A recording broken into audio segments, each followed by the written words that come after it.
DC motor starter में हम क्या क्या रख रखाव रखते हैं, उससे पहले अपन इसमें देखेंगे। देखिए इसके अंदर लिखा हुआ, देखिए 3 पॉइंट और 4 पॉइंट स्टार्टर का जो प्रतिरोध की जो कुंडलियां होती है आपकी, जो वायर आपके पीछे आपने देखे थे स्टार्टर के अंदर, वो किसकी बनी हुई होती है? यूरेका तार की। नोट कर लीजिए इसको, यूरेका तार की बनी होती है।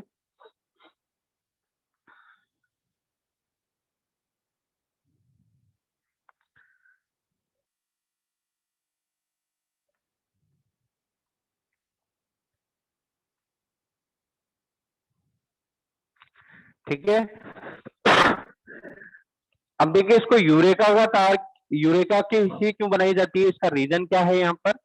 तो आपको मैंने पहले भी बताया है, यूरेका तार का जो आपका टेम्परेचर कॉफिशिएंट है, तापमान गुणांक, वो क्या होता है आपके अन्य मेटेरियल से कम होता है, जिसके कारण क्या होगा इसमें, जैसे जैसे यूरेका का टेम्परेचर बढ़ेगा वैसे वैसे इसमें प्रतिरोध में जो चेंजेस होते हैं वो कम होंगे। और हमेशा हमेशा हमें हमेशा इस तरह का प्रतिरोध चाहिए जो तापमान से कम प्रभावित हो, वातावरण से कम प्रभावित हो और उसका मान फिक्स रहे, है ना? ऐसे ही चाहिए ना हमें रेजिस्टेंस, जिसकी मैं वैल्यू टेम्परेचर आसपास के वातावरण से कम इफेक्टेड हो, है ना? तो इसलिए हम क्या करते हैं, इसको यूरेका का बनाते हैं, ताकि, क्योंकि क्या होता है, धारा प्रवाहित होती है जब भी किसी प्रतिरोधक में, तो वहां पर क्या होता है, हीट उत्पन्न होती है, और हीट उत्पन्न होगी तो वो क्या करेगी, उसके प्रतिरोध के मान को चेंज कर देगी, जो कि हमारे लिए सही नहीं हो गया, है ना?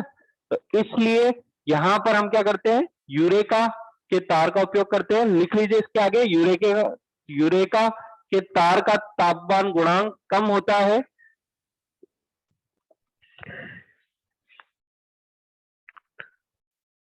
इस कारण यह ताप इस कारण इसका प्रतिरोध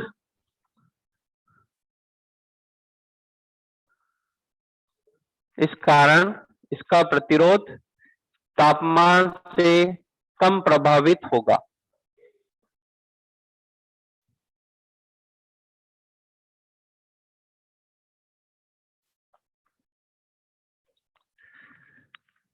अब देखिए इसके अंदर ये जो यूरेका का तार है आपका, ये कहाँ लगा होगा? आपके पीतल के जो स्टड है, आपने देखे फ्रंट साइड में पीतल के स्टड नजर आते हैं आपको, ये गोल गोल जो भी नजर आ रहे हैं ये स्टड है आपके, पीतल के होंगे ये, ठीक है? तो इनके बीच को कनेक्ट किया जाता है, और ये किस प्रकार से कनेक्टेड होते हैं कि ये एक दूसरे के सीरीज में रहे, है ना? तो इसमें ये चीज भी नोट कर लीजिए, स्टड जो होते हैं पीतल के होते हैं, कई बार इनका मटेरियल भी पूछ लिया जाता है।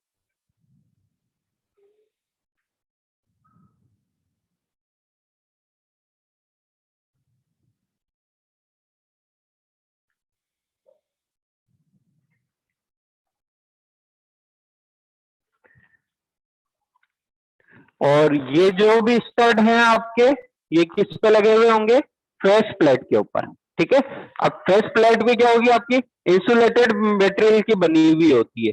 ये कई बार आपके जो शीट्स बनती है आपकी, आपके बोर्ड की शीट बनती है ना, उसकी हो सकती है, मोटी शीट आती है ना लकड़ी की आपकी, सही, या सनमाइका की, उसकी शीट हो सकती है ना? आगे देखो, इसमें रख रखाव के दौरान स्टड को सैंड पेपर के साथ तैयार किया जाना चाहिए। यदि स्टड पर बर या खड्डे पड़ जाते हैं तो चिकनी फाइल द्वारा घिस कर तैयार करना चाहिए। अब देखो ये क्यों पड़ते हैं इसके ऊपर, जब भी आप स्टार्टर चलाओगे तो उसमें क्या होगा, विद्युत धारा प्रवाहित होगी, है ना? तो जैसे जैसे आप कांटेक्ट को आगे पीछे करोगे तो कांटेक्ट उससे ओपन होगा, तो वहां स्पार्किंग, हल्की बहुत स्पार्किंग हो सकती है इसके अंदर, है ना? तो जिसके कारण क्या होता है, उसके ऊपर कार्बन आ सकता है, और या उसमें अगर ज्यादा धारा है तो वहां पर क्या होगा, खड्डे भी पड़ सकते हैं। अगर स्पार्किंग ज्यादा होगी तो क्या होगा, स्टड तो छोटे छोटे से खड्डे आ जाएंगे, या छोटे छोटे से दाने और कोई इकट्ठे हो जाएंगे। तो ये क्या करेंगे, उसको इंसुलेट कर देते हैं, उसका कांटेक्ट आपके हैंडल से नहीं होने देते। तो इसको दूर करना है तो आपको क्या करना पड़ेगा, वहां पर आपको 0 नंबर का सैंड पेपर लेना है, उससे ही साफ कर देना है, या आपकी जो चिकनी फाइल आती है आपकी, है ना, उससे आपको इसको फाइलिंग करके साफ कर देना है। तो एक आपका रखा हुआ इसके अंदर ये है कि स्टड का रखा हुआ आप कैसे करोगे या कैसे इसको सफाई करोगे, तो आपको 0 नंबर के सैंड पेपर से इसको साफ करना होता है, ठीक है? वह संपर्क क्लीनर के साथ ठीक से साफ किया जाना चाहिए। यदि स्टार्टर प्रतिरोध खुला पाया जाता है तो इसे निर्माता के मूल विनिर्देश के अनुसार एक नए प्रतिरोध कॉइल में बदल देना चाहिए। अच्छा, इसके अंदर एक चीज ध्यान रखना, जो ये अपने स्टड होते हैं इसके ऊपर कई बार कार्बन जम जाते हैं, तो इसके लिए अपन कार्बन टेट्राक्लोराइड, ये एक अपना रसायन आता है, इसका उपयोग करते हैं। तो इसमें लिख दीजिए आगे, स्टड की सफाई सैंड पेपर या चिकनी फाइल द्वारा करना चाहिए।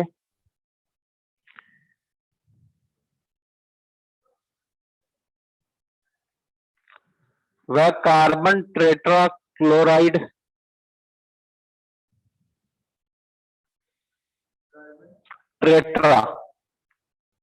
टेट्राक्लोराइड से इनको साफ करने चाहिए।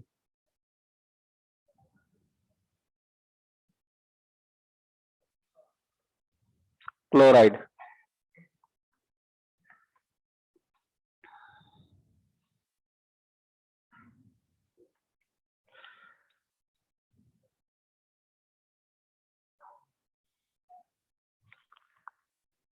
और यदि इसके अंदर जो पीछे हमने प्रतिरोधक लगाए हैं या प्रतिरोधक कोई लगाई है, अगर उसमें कहीं से ओपन सर्किट हो गया है तो उसको क्या करना है, हमें पूरी को रिप्लेस करना है, ये ध्यान रखना। हाँ, पूरी को रिप्लेस करना है उसमें, ठीक है, नई कोयल में बदल देना है। तो ये आपको इसमें ध्यान रखना है, ठीक है।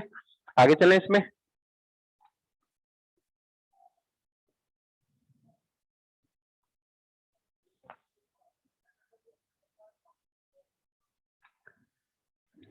नेक्स्ट आता है इसके अंदर हैंडल। स्टार्टर के अंदर आपने देखा होगा हैंडल लगा हुआ है, वो देखो वहां पर हैंडल का अरेंजमेंट भी दिखाया हुआ है। इसमें नीचे वाला जो पोर्शन है वो तो आपका फेस प्लेट है जिसके ऊपर स्टड लगे हुए है ना, और ऊपर जो इसके ऊपर हैंडल चलता है वो है। उसके अंदर देखिए एक टेंसल स्प्रिंग होती है, यहाँ आपको ये नजर आ रही होगी, एक तरह से पत्ती होती है, ठीक है, जो कि क्या होती है, इसके अंदर स्क्रू आकर इसके अंदर लग जाती है, जिससे क्या होगा, ये प्रेशर के साथ इसके साथ जुड़ी भी रहेगी, है ना। और ऊपर इसको होल्ड करने के लिए यहाँ पर हमने एक वाशर लगाया हुआ है और ये नट लगाया हुआ है जो इसमें आके कस दिया जाता है। और इसकी सेटिंग इस प्रकार से रखनी चाहिए कि ये स्टड से हमेशा क्या करे, टच करता हुआ रहे, है ना। अगर ये लूज हो गया तो क्या होगा, इसके अंदर अगर स्प्रिंग टेंशन प्रॉपर नहीं होगा तो उससे क्या होगा, ये प्लेट ऊपर से जो हैंडल होगा वो दूर हो जाएगा, वो दूर हो जाएगा तो उससे टच नहीं होगा, टच नहीं होगा तो आपका स्टार्टर काम करेगा क्या, जब तक स्टार्ट पे टच नहीं होगा, है ना।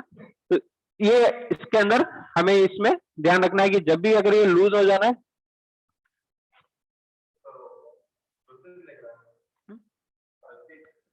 कौन सी रसीद किसको देनी थी? अरे यार, क्लास के टाइम पे होते हो, देखो अभी तो क्लास चल रही है, अभी तो नहीं कर पाऊँ, क्लास के बाद 12:30 बजे तक आ जाओ या 12 बजे तक आ जाओ, ठीक है। तो देखिए इसमें फेस प्लेट स्टार्टर के हैंडल में एक मूवेबल आर्म होती है जो कि आपके सर्पिलीय स्प्रिंग से जुड़ा हुआ होता है। यहाँ आपकी स्प्रिंग होती है ना इस जगह पर, ये एक स्प्रिंग से जुड़ी हुई होती है जिसके कारण क्या होता है, आपका हैंडल मूव करता है।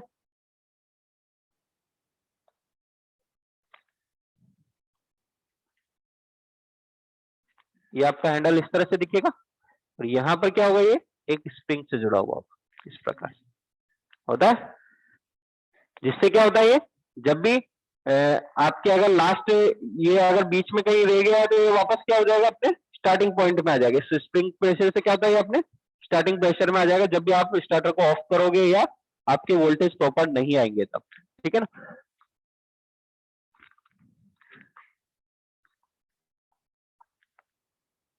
अच्छा, अगर इसके अंदर ये स्प्रिंग अगर कमजोर हो गई है या प्रॉपर इसको क्या हो रही है, स्टार्टिंग पॉइंट पर नहीं ला रही है, तो उस कंडीशन में आपको क्या करना है, इसे स्प्रिंग को क्या करना है, आपको चेंज कर देना है एक तो, है ना। और दूसरा इसके अंदर आपको ये ध्यान रखना है कि अगर इसके जो स्टड है, अगर आपके इसका हैंडल है, अगर हैंडल स्टड से टच नहीं हो रहा है, हाँ सर, एक मिनट,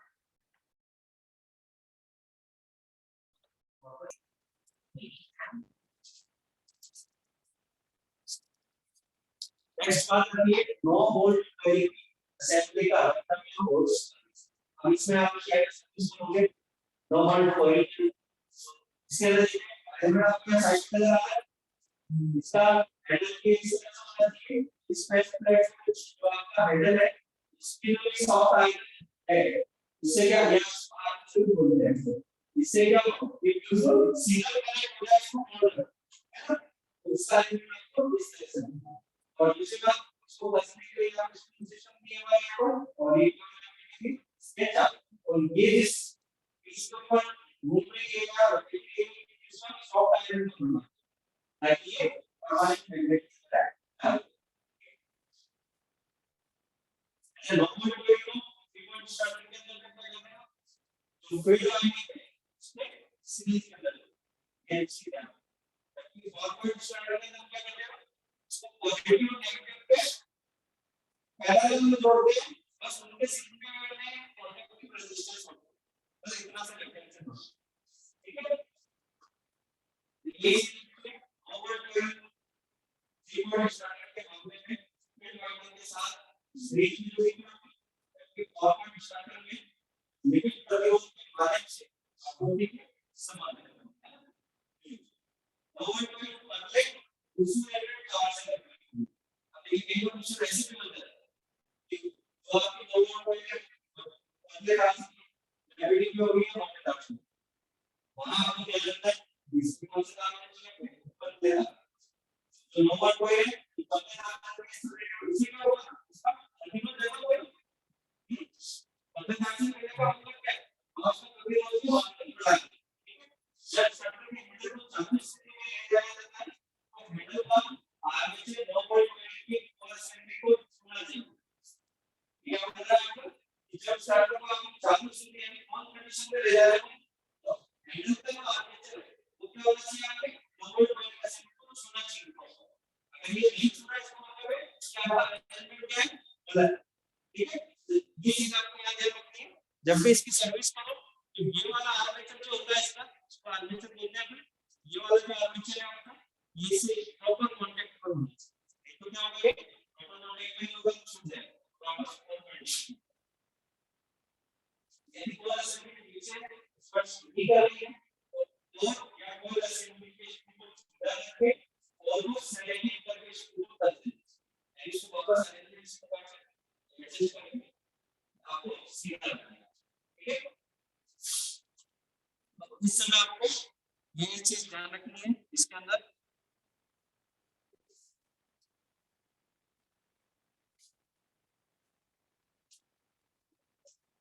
और मेंटेनेंस का करते हो अगर एनबीसी की सप्लाई की शेड्यूल नहीं बना रही तो मुझे नहीं बोलिए उस कंडीशन में आपको क्या करना है एनबीसी को सबसे पहले बाहर से देखना है तो पाली करनी पड़ेगी और जल्द करनी ये सारे आप क्या कर सकते हो देख के जज कर सकते हैं इसकी वाइडिंग कितनी है और वाइडिंग आपको कैसे करनी है क्या इसको जल्दा वाली हो गई चौड़ा हो गई तो बाहर से आपको दिख जाएगा काला नजर आ जाएगा इसका मतलब क्या है इसके अंदर की जो कॉइल्स की जो वाइडिंग से अंदर क्या होगी इंसुलेशन लगेगा और शॉर्ट होगी इन सब में क्या होता है एक इनेबल इंसुलेशन मार्टिस ये कॉइल होगी इसके अंदर जो आपको लॉजिक कोई जो होता है इंसुलेटेड मार्टिस के वाला वायर होता है उसको अपडेट किया जाता है जिससे क्या होता है गन्स आपस में शॉर्ट नहीं होती इसमें वो चीज आपको देखने में नहीं है मार्टिस इसका मतलब ये है आपस में शॉर्ट नहीं ठीक है और आपको मेंटेनेंस में एक चीज होता है कि जब भी आप मेंटेनेंस कर रहे हो उसकी या जब भी आप स्टार्टर लगा रहे हो आपको मोड और एक कंट्रोल होना हमेशा और जब भी मेंटेनेंस करते हो हर बार इसमें समझ लो कि इसकी रीडिंग नॉट इससे क्या होगा आपके पास डेटा आएगा कि जब आपने स्टार्टिंग में लगाया था इसका प्रतिरोध देना है अगर वो प्रतिरोध धीरे धीरे कम हो रहा है तो फिर क्या करना है स्वयं को चेंज करना ठीक है ये सर्विसिंग आता है आपको उसको समझने में इसके इंसुलेशन के कंट्रोल को इसके इंसुलेशन का प्रतिरोध प्लस वाइंडिंग का दोनों लाना ठीक है और इनके प्रतिरोध के साथ साथ प्रतिरोध को भी लगाएंगे और इनकी रीडिंग को नोट करेंगे और समय समय पे एक मानो की डाल से और इनकी तुलना मूल रीडिंग वाला के डेटा से इसी की स्थिति में यदि बांध सामान्य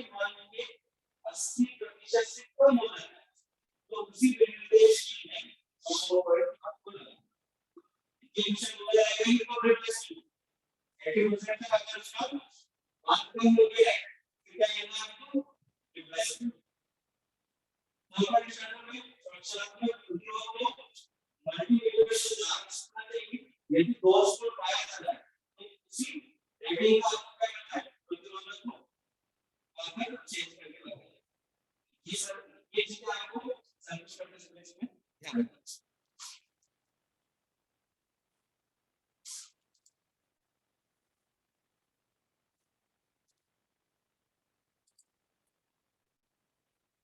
ठीक है ये कंप्लीट है आपका इसमें किसी को कोई कंफ्यूजन है चलेगा जैसे कि आप किसी मॉडल में फॉर लास्ट बार में करेंगे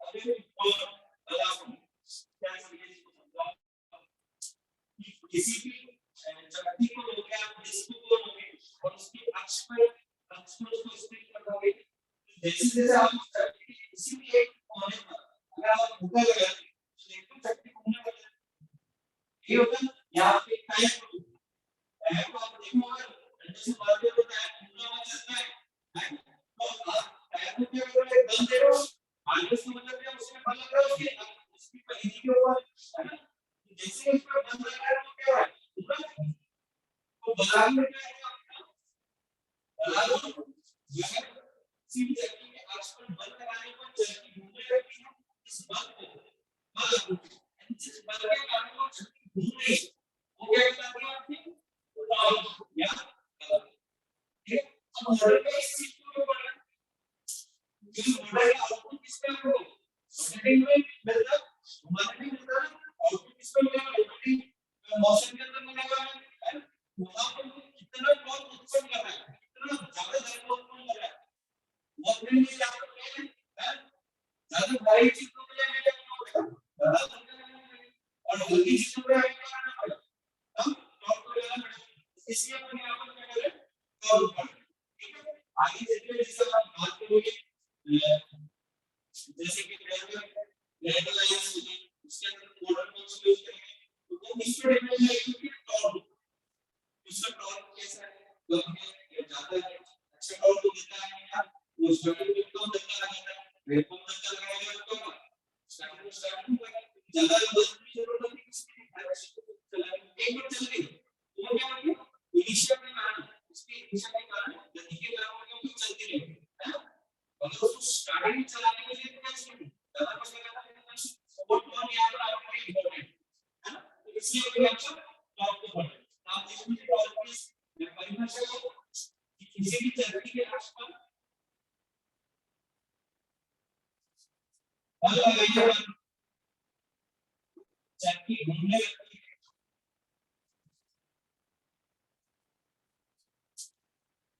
इस बल को बराबर कहते हैं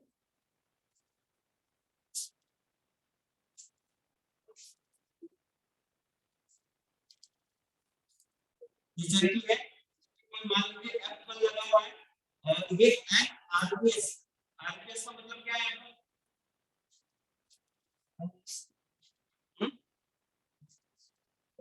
राउंड पर सेकंड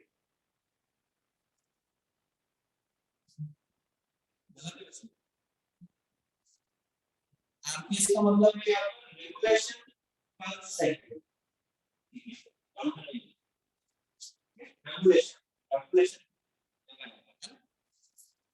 तो यहाँ पर ये चक्की एफ बल लगाने के कारण किस स्पीड से घूम रही है एंड स्पीड से घूम रही है ठीक है और इसकी त्रिज्या कितनी है आपकी स्मॉल आर यहाँ दी हुई है। जो बल है वो किसमें दिया हुआ है इसमें, देखिए परिधि पे जो लगने वाला बल है वो न्यूटन में दिया है। तो बल किससे नापा जाता है आपका, मीटर से नापा जाता है, आपका न्यूटन होता है।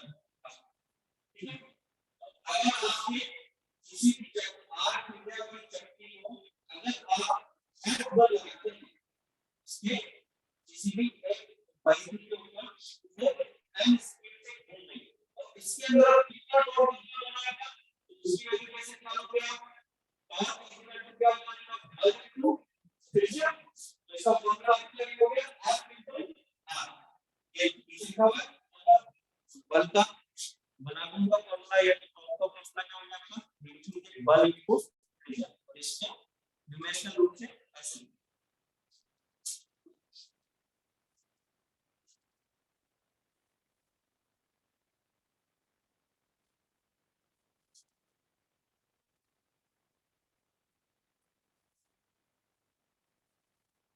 अब देखिए यहाँ जो बल होता है, बल का ऐसा ही मतलब क्या है आपका,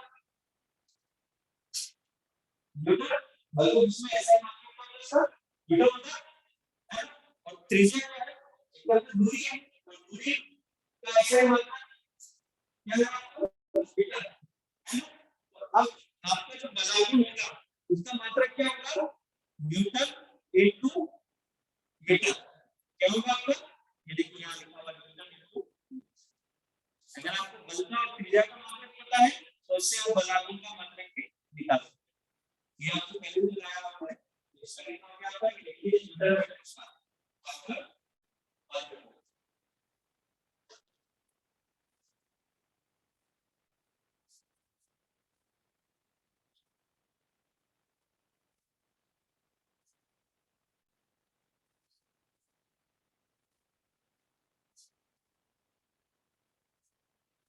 अब ये यहाँ पीछे का एक सेकंड में बल द्वारा किया गया कार्य, यहाँ पर मैं कुछ फॉर्मूला निकालना है, बस इसी से देखने का फॉर्मूला रहेगा। आपकी ये शक्ति घूम रही है, ये क्या बोला है कि एक चक्कर घूम गई, एक चक्कर घूमने का मतलब है कि ये यहाँ से ये वाला यहाँ से स्टार्ट हुआ, पूरा यहाँ से यहाँ तक चला है ना।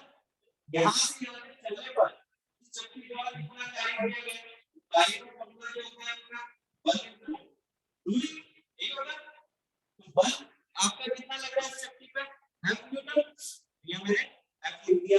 दूरी, दूरी का मतलब क्या होगा, पूरी परिधि को यहाँ से यहाँ तक चलिए, ये परिधि का फॉर्मूला हो गया, परिधि की वैल्यू को बात करोगे तो परिधि का फॉर्मूला क्या होता है, कैसे भी करके 2 पाई r है ना। इसलिए इसने यहाँ पर बल की जगह F लिख दिया और दूरी की जगह क्या लिख दिया उसने 2 पाई r। अब क्योंकि यहाँ पर क्या लिखा है, ये पाई, पाई का मतलब किसमें होता है, चुंबक। ठीक है, यहाँ एक चक्कर में आगे की चक्री का आयतन कर रहे हैं, इसके कारण ये चक्री घूम रही है, और एक चक्कर में पूरा बैठेगी तो कितना कार्य करेगी, आपके F इनटू 2 पाई r के बराबर कार्य करेगी। अब देखिए यहाँ पर एक चक्कर में निकाला है, ठीक है। अब ये बोलता है एक आपके एक सेकंड में ये कितना कार्य कर रहा है, कितनी शक्ति उत्पन्न कर रहा है। तो शक्ति शक्ति का फॉर्मूला क्या हो गया आपका,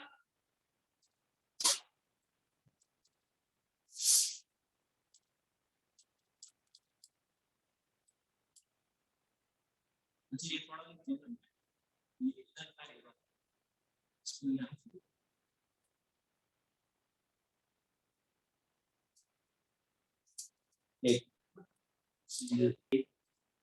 अब देखिए आपका शक्ति का फॉर्मूला क्या होता है, कार्य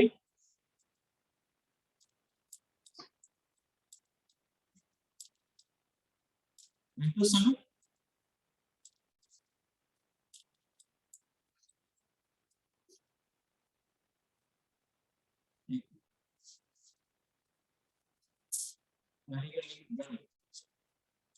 समय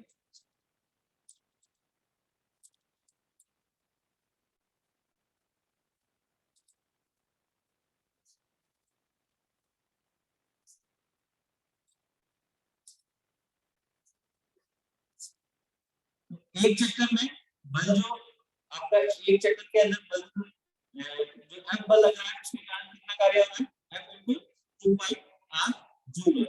ठीक है, तो एक सेकंड में विकसित शक्ति कितनी होगी आपके यहाँ पर, तो एक सेकंड में कितनी विकसित शक्ति होगी, देखिए कार्य इनटू आपका क्या होगा, कार्य बटेगा समय होगा, है ना, कार्य बटे क्या होगा, समय होगा, शक्ति बराबर क्या होता है, कार्य बटे समय, कार्य इनटू दर क्या कहलाता है, शक्ति कहलाता है ना। तो इसके अंदर आपका देखिए यहाँ पर ये एन रेवोल्यूशन यानी एन चक्र यहाँ पर एक सेकंड के अंदर कितना निकल रहा है, एन चक्र, है ना। तो एक चक्र के अंदर ये कितना समय लगेगा, मतलब एक चक्र में लगेगा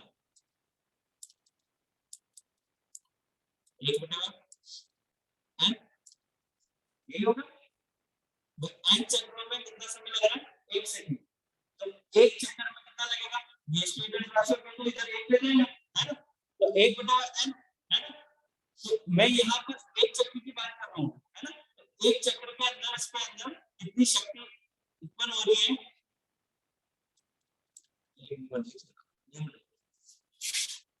ये सूत्र हो गया।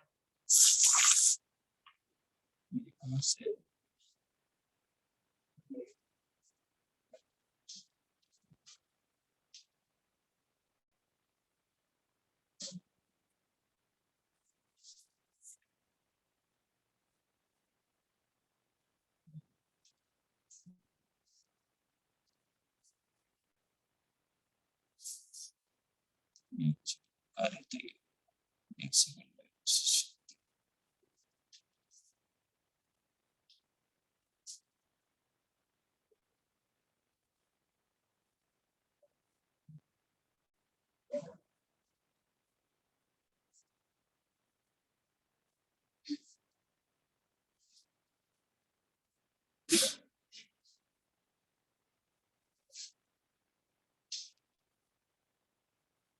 ओके ओके सही सही।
ठीक है, इधर देखो ये सही है, यहाँ एक चक्कर में जो कार्य कर रहा है कितना है आपका, pi into 2 pi R joule होता है। ठीक है, और आपका शक्ति क्या होती है, अभी बात करेंगे अपनी शक्ति, कार्य क्या हो, समय,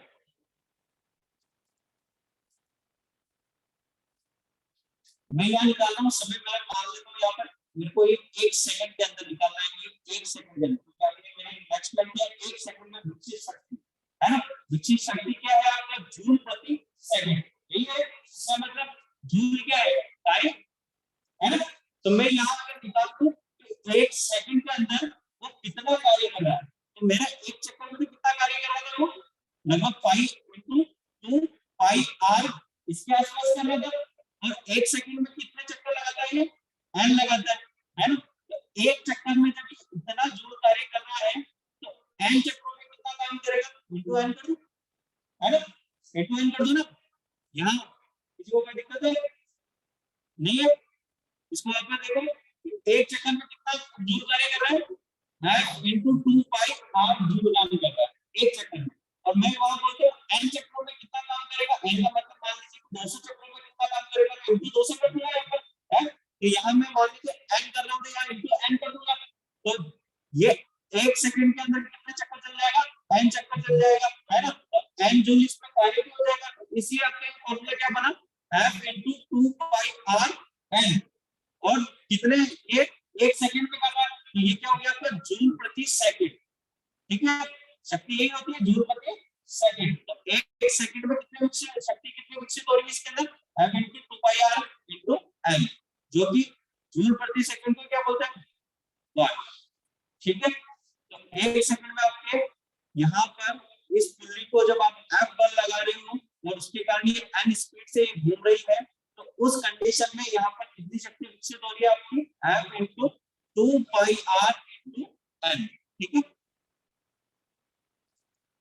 अभी भी किसी को कंफ्यूजन है तो पूछ लो, ये तो चले आप, ये समझ में आ गया, चले चलो।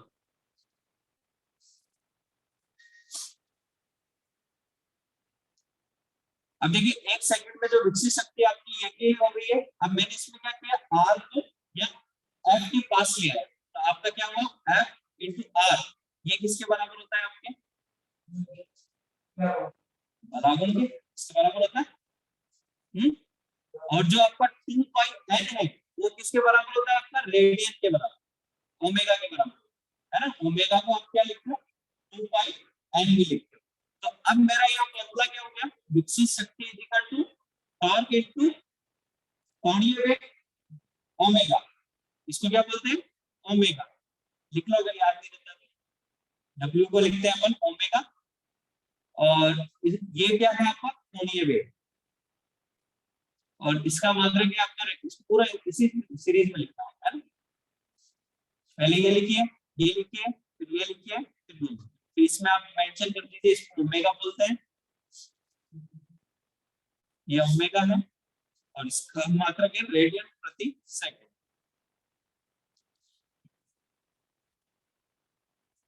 आपका यहाँ से फॉर्मूला निकल के आएगा, P is equal to T into omega.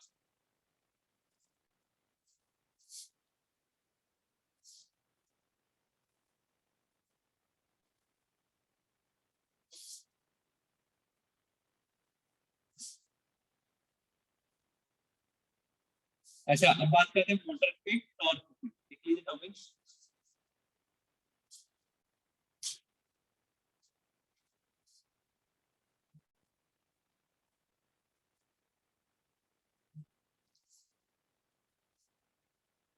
देखिए मोटर में दो प्रकार के टॉर्क होते हैं आपके, दो प्रकार के है तो टॉर्क ही, मगर आपको यहाँ पर कैलकुलेशन जब करोगे तो दो टाइप के टॉर्क आएंगे। पहला टॉर्क होता है TA, जिसको बोलते हैं आर्मेचर टॉर्क।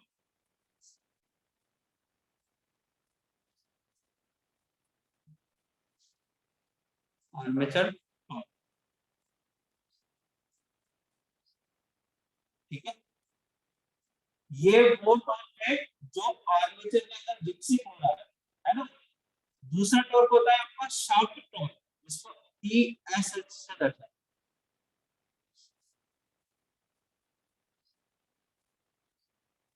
शाफ्ट टॉर्क,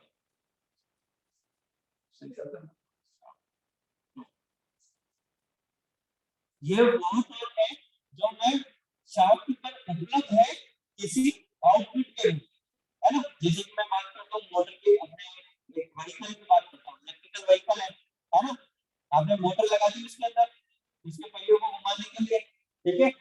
आपकी जब विद्युत सप्लाई देते हो तो आर्मेचर में एक टॉर्क उत्पन्न होता है ना। जब आर्मेचर में टॉर्क उत्पन्न होता है तो वो चीज घूमना स्टार्ट होती है ना।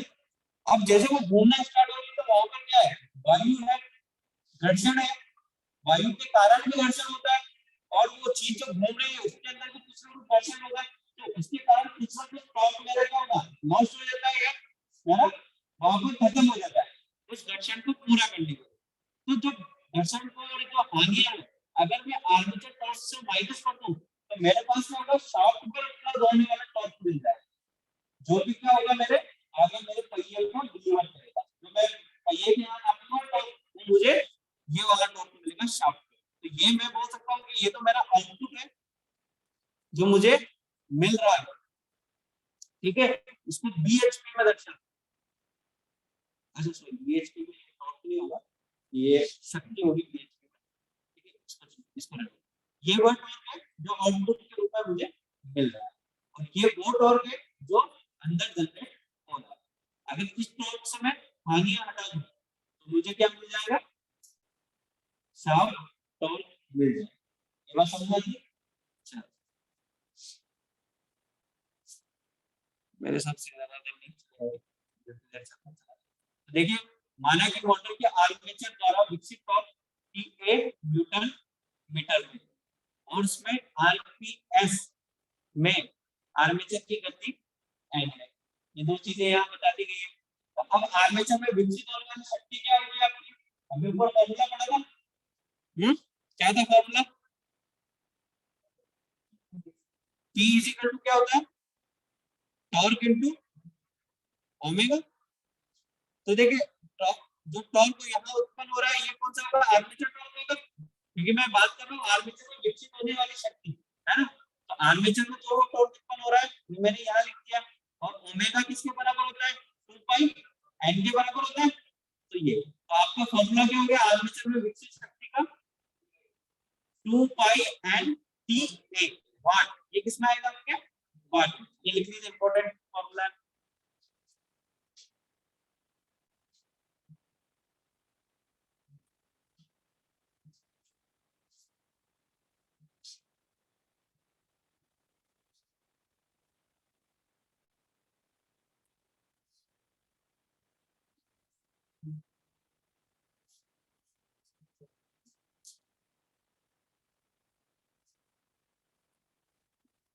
ठीक है, अब देखो आगे क्या लिखा हुआ है इसके अंदर, ये हम जानते हैं कि मोटर क्या है, एक तरह से इलेक्ट्रिकल शक्ति को किस में कन्वर्ट करेंगे, यांत्रिक शक्ति में। तो इलेक्ट्रिकल शक्ति में वहां जो आप दे रहे हो वो वैल्यू क्या होगी आपकी, Eb इनटू Ia, यही होता है ना फॉर्मूला, वोल्टेज इनटू यानी प्रेरित होने वाला वोल्टेज इनटू उसमें बहने वाली धारा। तो आर्मेचर में बहने वाली धारा Ia है ना, और आर्मेचर में उत्पन्न होने वाला ये मैं यहां पर क्या होगा, बैक में उत्पन्न हो जाएगा, तो Eb हो गया। तो यहाँ पर आर्मेचर में जो शक्ति है वो किसके बराबर होगी, Eb इनटू Ia के। तो ये वाला मान और ये वाला मान क्या होगा, बराबर होना चाहिए ना एक दूसरे के, क्योंकि इलेक्ट्रिकल शक्ति ये दे रहे हो, ये इलेक्ट्रिकल शक्ति किसमें कन्वर्ट हो रही है आपकी, इस मैकेनिकल शक्ति में कन्वर्ट हो रही है। मैं यहाँ लिख सकता हूँ आपके Eb इनटू Ia बराबर किसके होगा, 2 पाई n। यहाँ तक किसी को कोई डाउट, सही है एक बात,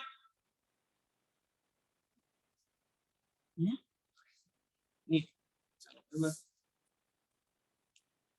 अब देखिए आपका Eb किसके बराबर होता है, आपका पाई जेड n अपॉन a, पढ़ा था नहीं पढ़ा था, पढ़ा था आपका ईएमएफ इक्वेशन ही है।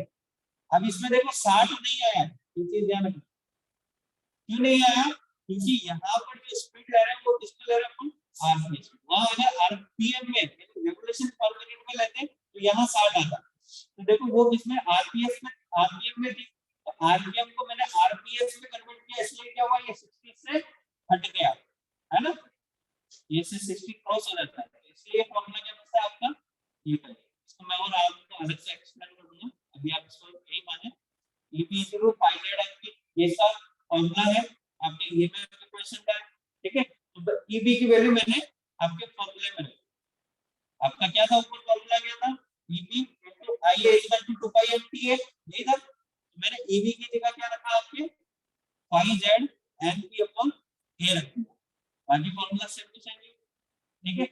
अगर हम मुझे इसमें आर्मेचर में जो उत्पन्न होने वाला टॉर्क निकालना है तो मैं केवल मैं इसको यहाँ रख दूंगा और बाकी सारी वैल्यू को क्या करूंगा, इधर शिफ्ट कर दूंगा। तो मेरा यहाँ फॉर्मूला क्या निकल के आएगा, TA is equal to pi Z P into IA into 2 pi A, ये निकल के आएगा। और ये वैल्यू किसमें आएगी आपकी, क्योंकि टॉर्क है तो टॉर्क किसमें नापा जाता है, न्यूटन मीटर में, ये न्यूटन मीटर में।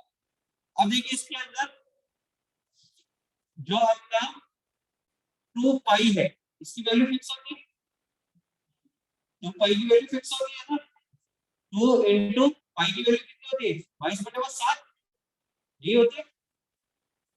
तो आप इसको सॉल्व करोगे, ठीक है, तो ये आपका आएगा 44/7 और ये भी किसमें है आपके बटेवा के अंदर। तो इसको और आगे हल करोगे तो ये क्या हो जाएगा 7/44 और 7/44 यानी 7 के अंदर अगर 44 का भाग करोगे तो आपकी कितना ये आगे देखिए अब भैया एक जना लगा के अरे सब एक दूसरे का मतलब नहीं क्या हमने क्या किया इसको सॉल्व कर दिया है ना, इसकी वैल्यू जो पॉइंट में आ सकती थी वो पॉइंट में लिख दी। ये आई है ये क्यों किया क्योंकि हर बार आपको ये करना पड़ता है ना, तो हर बार आपको ये एक्स्ट्रा कैलकुलेशन बढ़ रही थी तो हमने इसको थोड़ा सा सॉल्व करके रख दिया। तो आप इसको 2 पाई 1/2 पाई को हटा के क्या लिख सकते हो आप 0.159। अब आपका फॉर्मूला क्या हो गया TA is equal to 0.159 into 5 ZP into IA बटेवा A। यहाँ पर पाई चुंबकीय क्षेत्र फ्लक्स घनत्व है ना, फ्लक्स है, ये किसमें आएगा आपका वेबर, जो कि किसके कारण उत्पन्न हो रहा है आपके मैग्नेट के कारण, जो स्टाइन मैग्नेट होते हैं अंदर उसके कारण। जेड यहाँ पर चालकों की संख्या है जो आपने आर्मेचर पे करी है, पी यहाँ पर पोल की संख्या है, ए यहाँ पर समांतर परिपथों की संख्या है, आई यहाँ पर आर्मेचर में बहने वाली धारा। देखो सर बोल रहा हूँ याद नहीं रखेगा,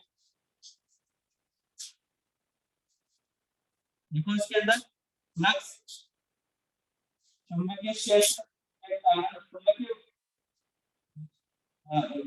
क्षेत्र कुंडली के कारण उत्पन्न चुंबकीय फ्लक्स, क्षेत्र कुंडली के कारण पाई इक्वल टू लिखो ऐसे करो पाई इक्वल टू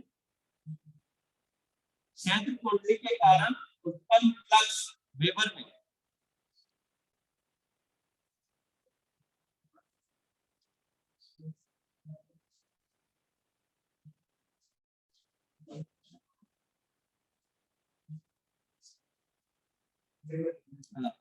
और जेड यहाँ है आर्मेचर में चालकों की संख्या, जेड है यहाँ पर आर्मेचर में चालकों की संख्या,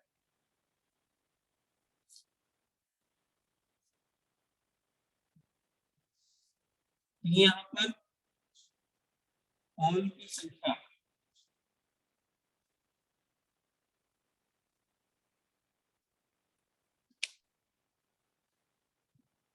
ये यहाँ पर समांतर परिपथों की संख्या,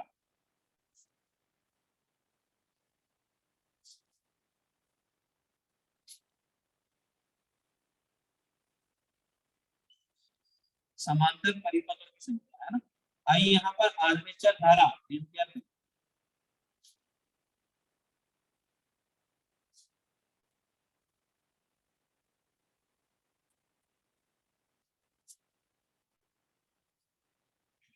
ठीक है। अब देखो इसके अंदर ये वाली वैल्यू जेड की वैल्यू पी की वैल्यू और ए की वैल्यू ये सारे क्या होते हैं स्थिर स्थिर होती है ना। किसी भी मोटर के लिए आप जब भी मोटर डिजाइन करोगे ना तो इसमें ये वाली क्या होती है स्थिर होती है, तो इसको मैं क्या स्थिरांक के बराबर मान सकता हूँ। तो आप देखो इसके अंदर 0.5159 तो Z into P upon A equal to क्या है के यहाँ पर क्या है स्थिरांक,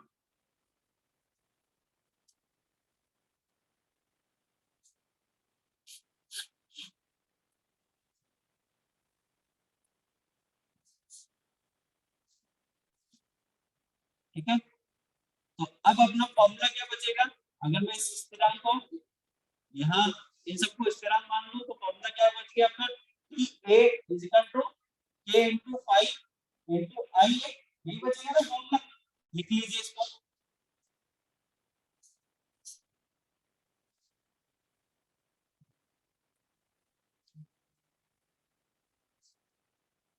अच्छा पाई का मान या फ्लक्स का मान इससे क्यों नहीं माना गया है, क्योंकि अगर आप फील्ड वाइंडिंग के अंदर रेजिस्टेंस लगा के फ्लक्स का मान मान बढ़ा और घटा सकते हैं, इसलिए है ना, इसलिए वेरिएबल रखा है।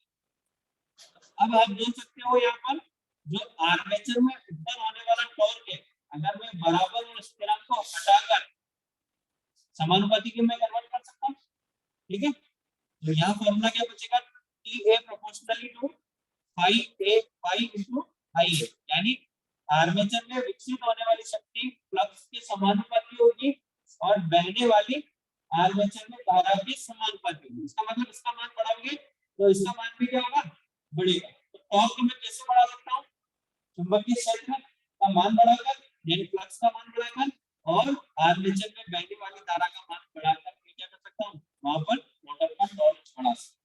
ठीक है, ये लिख लीजिए इसमें, पहले ये लिखिए और उसके बाद में ये लिखिए।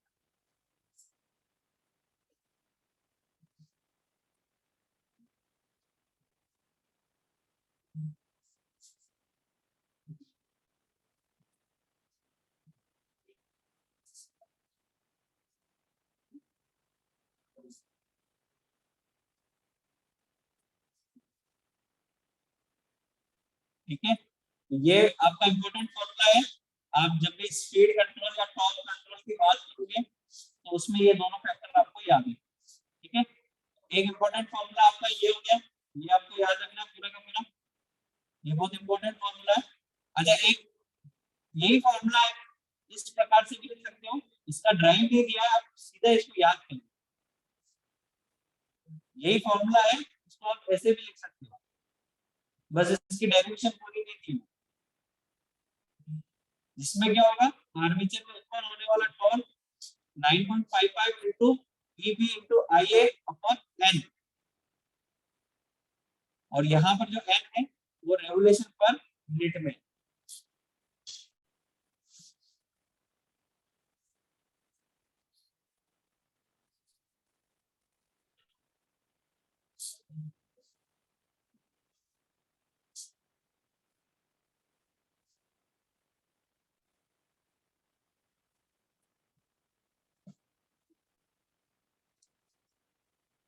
दोनों फॉर्मूले को यही याद कर लीजिए।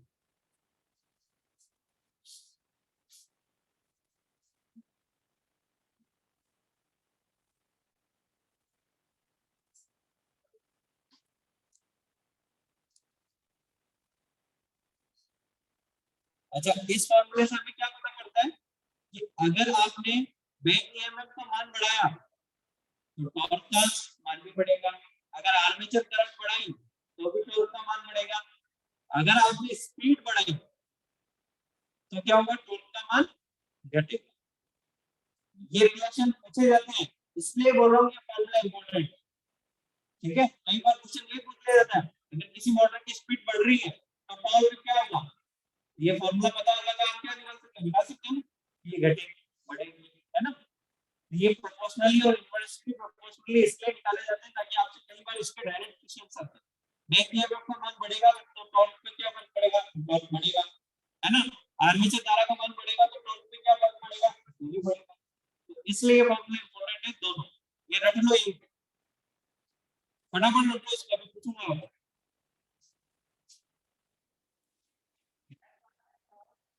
टॉर्क लिख लीजिए इसको, शाफ्ट टॉर्क।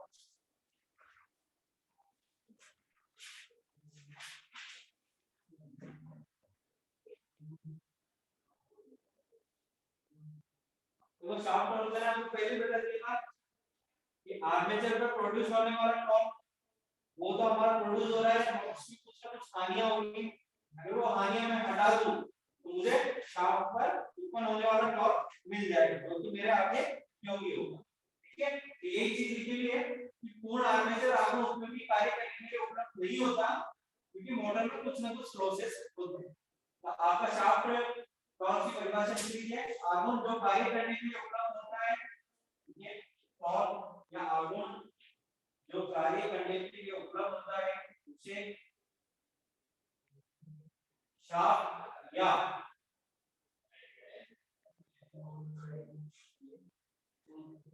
उपलब्ध होता है उसे शाफ्ट या निर्गत आघूर्ण के आगे लिख लेना आउटपुट टॉर्क। इसको जरूर लिखना, इंपॉर्टेंट। निर्गत आघूर्ण के आगे लिख लेना आउटपुट टॉर्क,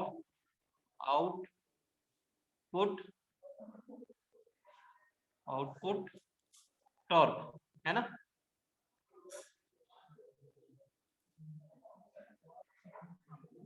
हाँ, आउटपुट टॉर्क कहते हैं, और इसे किससे व्यक्त करते हैं? TSH से, TSH से।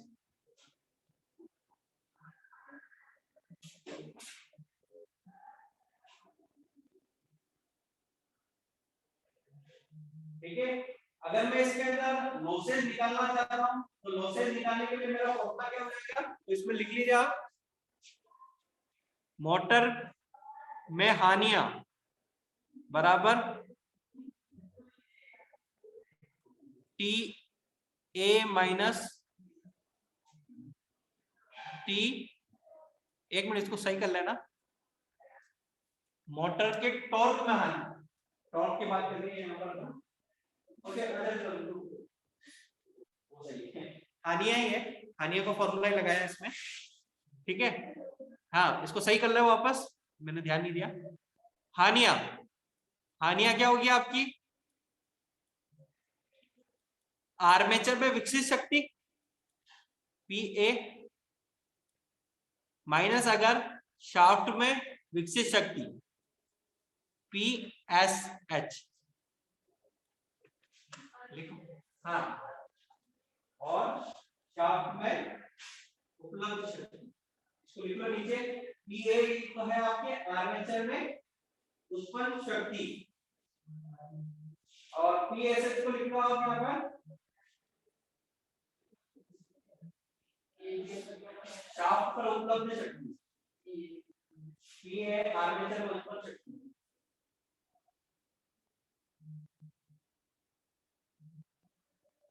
ठीक है, अब देखो पावर का फॉर्मूला क्या था आपका, ऊपर अपन ने पावर का फॉर्मूला पढ़ा था ना, 2 पाई एंड टी, यही था फॉर्मूला। अगर आर्मेचर में उत्पन्न शक्ति की बात करूंगा तो यहाँ पर आर्मेचर में उत्पन्न टॉर्क होगा, और शाफ्ट में 2 पाई, ये वाले सारी चीजें तो सेम रहेगी, और यहाँ क्या हो जाएगा TSH। ठीक है, तो ये लिख लो।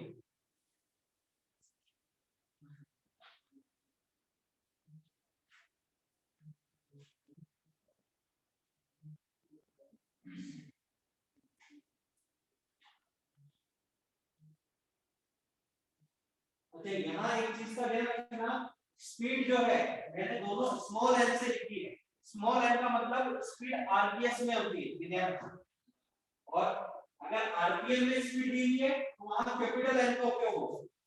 ठीक है, तो यहाँ देखो डिफरेंस देखो इस फॉर्मूले में, अगर स्मॉल एन लिख रहा है तो वो कंफ्यूजन भी यहाँ स्मॉल एन लिखा हुआ तो देखो नीचे 60 नहीं आएगा, कैपिटल एन लिखा है तो ये 60 आएगा, क्यों आया, क्योंकि ये स्पीड आरपीएम में, ये आरपीएस, अब ये आरपीएम में आरपीएस से कैसे चेंज हो रही है और कैसे 60 हट रहा है बदल रहा है, वो भी समझा देता हूं। ठीक है, ये लिख लिया ना फॉर्मूला, तो ठीक है, इसमें लिख लो स्पेशल एन स्पीड आरपीएस में,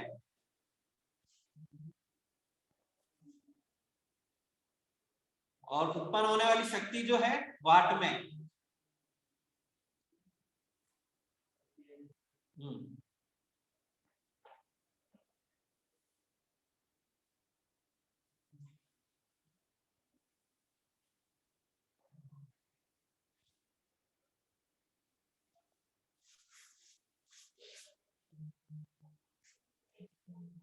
ठीक है,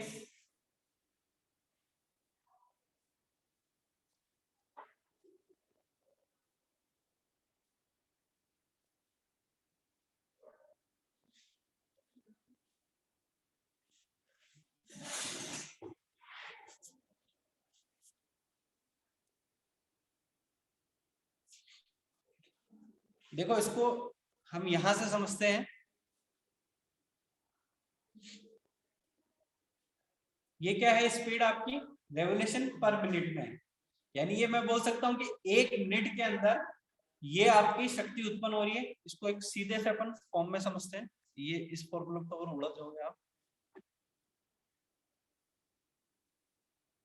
1 मिनट में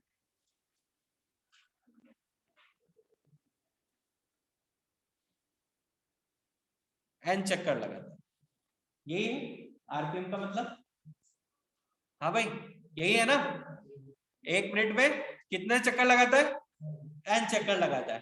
तो 1 सेकंड में कितने लगाएगा, तो 1 मिनट को मैं अगर सेकंड में कन्वर्ट करूं तो कितना लिख सकता हूं, 60 सेकंड में कितने लगाएगा, n चक्कर लगाएगा। अगर 60 को मैं इधर ट्रांसफर कर दूं तो इधर केवल सेकंड बच जाएगा। तो अकेला सेकंड क्या दर्शाता है, 1 सेकंड। तो स्पीड क्या हो गई,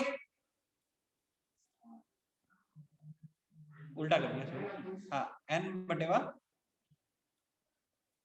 60, तो 60 नीचे आ गया। तो यहां पर भी अपन ने यही किया, जब आपने इसको सेकंड में लिया है ना, तो सेकंड में लिया तो इसके अंदर क्या होता है, 60 नीचे आ जाता है। यहाँ पर क्या होता है, इसके अंदर 60 होता है तो उससे कैंसिल आउट होता है। ठीक है, कैसे होता है वो भी बता देता हूं। आपका फॉर्मूला ये कहां से निकल के आया था, यहां से निकल के आया था ना। अब देखिए आपका E B is equal to क्या था, 5 जेड एन, ये आरपीएम में ध्यान रखना, पी अपॉन 60 इंटू ए, ये फॉर्मूला है आपका। ठीक है,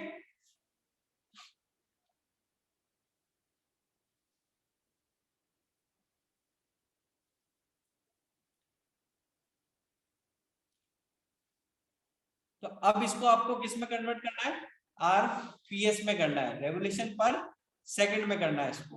ठीक है,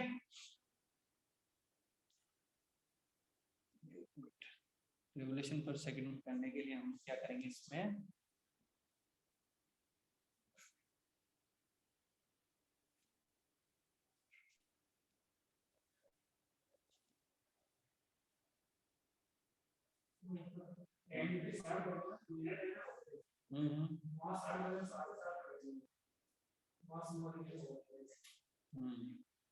हाँ ये कितने में लगा रहा, 1 मिनट में लगा रहा है ना। तो देखो इसका इससे तुम्हें याद नहीं रहेगा, इसका इजी मेथड देता हूँ।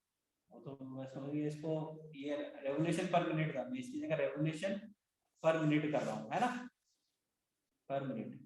तो इस मिनट को मैं सेकंड में चेंज करूंगा तो ये किसमें हो जाएगा, रेवोल्यूशन पर सेकंड इंटू 60 आ जाएगा ना यहाँ पर, है। तो ये 60 इस 60 से कट जाएगा, ये तो आपको याद नहीं रहेगा क्या। इसको मैं कोई इजी मेथड देख रहा हूँ, इसको तो रोकना, तो ये तो हो गया।